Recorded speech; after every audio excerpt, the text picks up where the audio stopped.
पुदीना पीली पुदीना भोला पीली पुदीना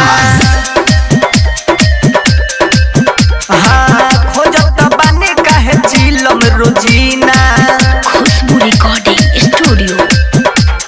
आइए गौरा अरे गाजा ना मिली का हो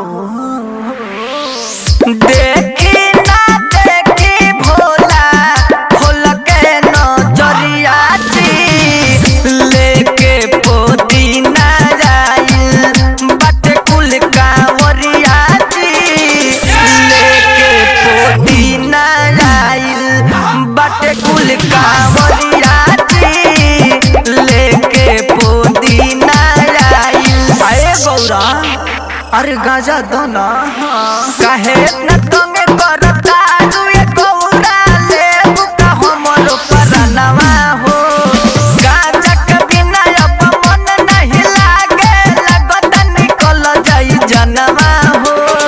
एक मिनट समय जी, मैं अभी आपके लिए गजा लेकर आ रही हूँ। अगर नहीं मिलेगा तो पुदीना ही मजबूरी में पीना पड़ेगा। हाँ हाँ हाँ। राइटर मैनेजर कामर लाइल बा गुड्डू सोनी तो भुलाइल बा अब मुश्किल हो जाई तो हमरो हो जीना धड़कत सीना गाजा के बिना धड़कत सीना चिलम के बिना धड़कत सीना भांगी के बिना धड़कत सीना गाजा के बिना धड़कत सीना। अरे तनी बुझे मिक्स बाय इमाम बाबू।